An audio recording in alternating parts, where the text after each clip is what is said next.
Muslims are taught that the Quran is a perfect and complete uncorrupted book. But did you know that early Islamic leaders like Uthman and Ibn Masud did not agree on which chapters should be part of the Quran? If you're a Muslim, you probably never heard this story before.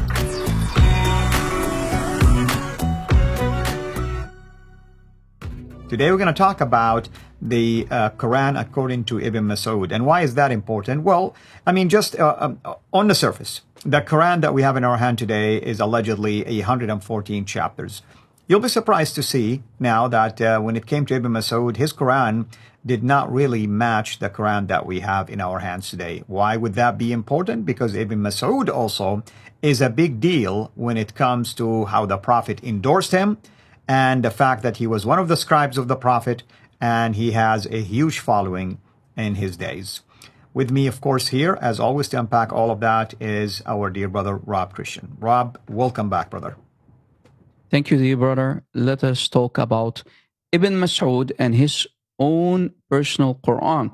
Ibn Masud actually did not think highly of today's Quran if the Muslims claim that that's the Quran of Zayd ibn Thabit, as a claim, but they cannot prove it, because I challenge any sheikh with a big beard or a smaller beard to prove to us that today's Quran is the Quran of Uthman, as they are claiming. Show us one manuscript that agrees with today's Quran that goes back to Uthman from the 7th century, and that is complete.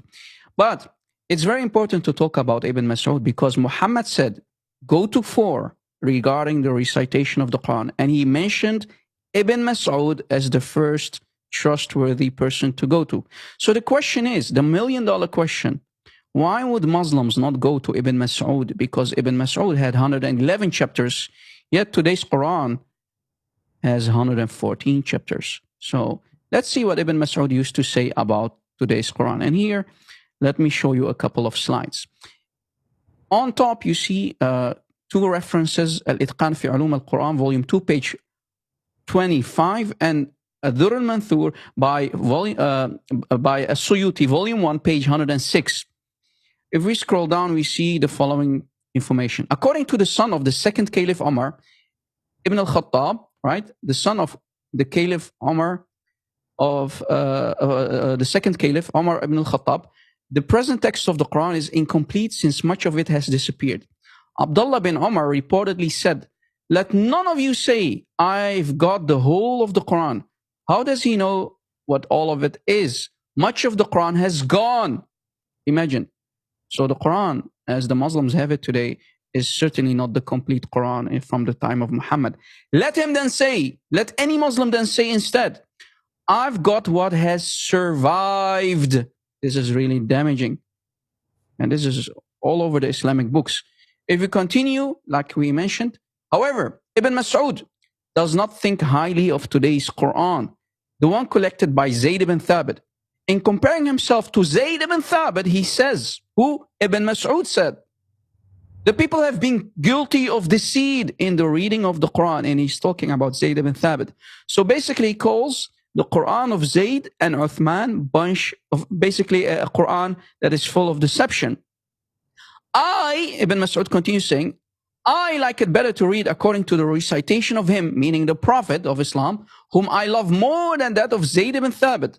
By him besides whom there is no God, I learned more than 70 surahs from the lips, directly from the lips of the Messenger of Allah, the Apostle of Allah. May Allah bless him. While Zayd ibn Thabit was a young boy, a youth, having 2 locks and playing with the youth. And the source is in the bottom.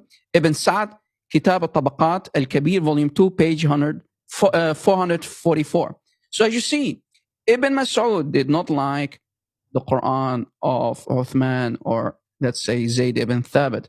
He did not agree with it. And actually, he did not want to give his own personal mushaf, his own personal Quran, to be burned by Uthman much later.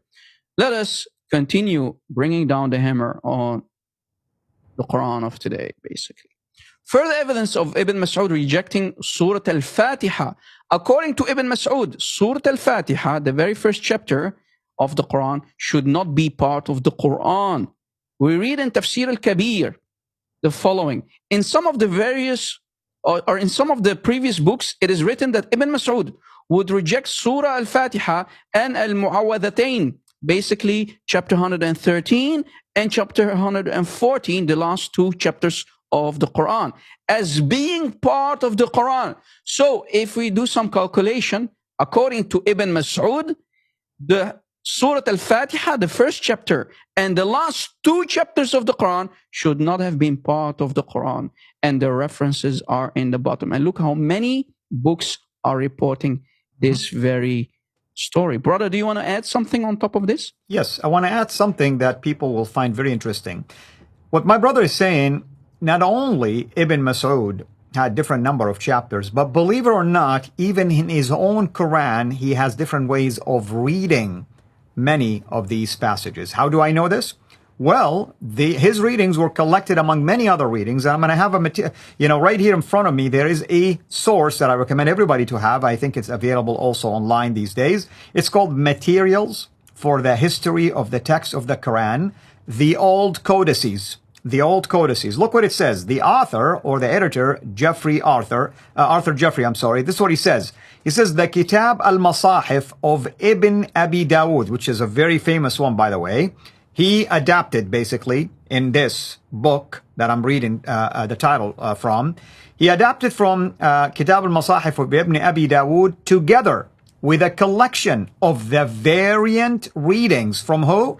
The codices of Ibn Mas'ud, Ubay, Ali, Ibn Abbas, Anas, Abu Musa, and other early Quranic authorities which present a type of the text anterior, different to that of the canonical text of Uthman. You see what I mean? His own readings actually even differs than the Hafs reading that is in our hand right now. Exactly. That's truly damaging. And we continue reading that Al-Haythami in his book, very famous book in the Arab Muslim world. Al-Haythami records in Majma' al-Zawad wa Manba' al-Fawaid, volume 7, page 311, and hadith number 11,562. And the reference you can find in the bottom of the screen. Abdurrahman bin Yazid said, Abdullah, meaning Abdullah bin Mas'ud, used to erase Al-Mu'awwadhatayn, meaning chapter 113 of the Quran and chapter 114 of today's Quran from his own personal copies of the Quran. And he used to say, and this is damaging, it's not part of the book of Allah. Wow. And this is the number one guy that Muhammad said, that's right, go to him regarding the recitation of the Quran. That's right. I mean, here is the funny part about this, by the way. Do you know that Muslims will tell you the reason why there is another another scribe, Ubay, that we mentioned his name, Ubay ibn Ka'b. He has 116 actually, right?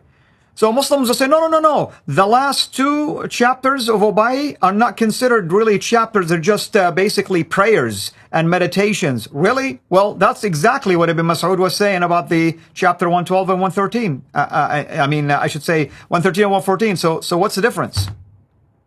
Exactly. This is damaging. And here is more to make it complete. We find more information and let us read it. The narrator in this hadith is Abdullah ibn Abbas from Shu'aib al-Arnaut, saying, which of the two readings was the last? So which of the two readings was the last reading that the Quraysh, that the Sahaba and even Muhammad used to read before his death? Which of the two readings was the last? The reading of Abdullah ibn Mas'ud or the reading of Zayd ibn Thabit, as the Muslims claim today, is the Quran of today? We said, the recitation of Zayd. He said, no, that's wrong. The Messenger of Allah used to present the Quran to Jibreel, the angel Jibreel supposedly, once every year. And when he was in the year in which he died, so in the final year, in the last year that Muhammad would die, it was presented to him twice. And the last recitation was that of Abdullah ibn Mas'ud. Wow. And this hadith is, as you see, highly trustworthy, highly sahih. The chain of narration is authentic. Yeah. Which, by the way, this proves, brother, that there were a lot of political factors involved in deciding which readings. So Uthman used his power, his political influence, and determined that his own desired reading will trump what this hadith is saying. Exactly. So why would the Muslims not follow the reading of Ibn Mas'ud? Because that was the final reading of the Prophet of himself. And you see the hadith is very authentic. And we see people like Abdullah ibn Abbas who are actually confirming that the last reading should have been Ibn Mas'ud. So why did Uthman not go to Ibn Mas'ud? What did Uthman not listen to Ibn Mas'ud? Yet he chose a very young guy, in this case, Zayd ibn Thabit. He chose, of course, family over the more trustworthy Sahaba. So it was basically a political choice, right? And Uthman really made really poor choices. So today's Quran should have been 111 chapters, not 114 chapters. That's right. You. I mean, again, you have someone who was writing down from the Prophet, allegedly, okay? I mean, let's take that story at face value. He was writing down the revelation from the Prophet. He has a different number of chapters. He was recommended by the Prophet to go to if you have any questions about the Quran. What did Uthman do? He threw him literally in the garbage and burned his basically material. At least he thought he burned his material, because we were able to trace it back again.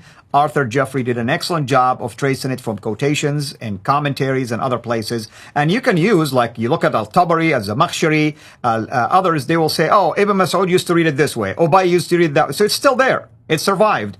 But what I'm saying is, why are you, my Muslim friends, not paying attention to the original, right? I mean, you can say Ibn Mas'ud's reading is considered to be among the original readings. But no, you discounted all of that and you followed what Uthman says. That's why it's called the Uthmanic Rasm. So you're not following the Quran of Allah, you're following the Quran of Uthman. And that's a man-made, my friends. Last word for you, brother. Yeah, we will continue bringing more proof that the Quran is highly corrupted in the next videos. Thank you and God bless. God bless you too, brother, and God bless you, our viewers. Until next episode, have a blessed day. Thank you for watching this video. Be sure to like and subscribe to our channel, CIRA International, and click on the bell so that you receive notifications whenever we publish a new video or go live. I would also like to appeal to you to consider becoming a Patreon patron by clicking the link right below. By doing so, you can give towards the production of these videos. There are also other options for you where you can give to our channel. I thank you from the bottom of my heart.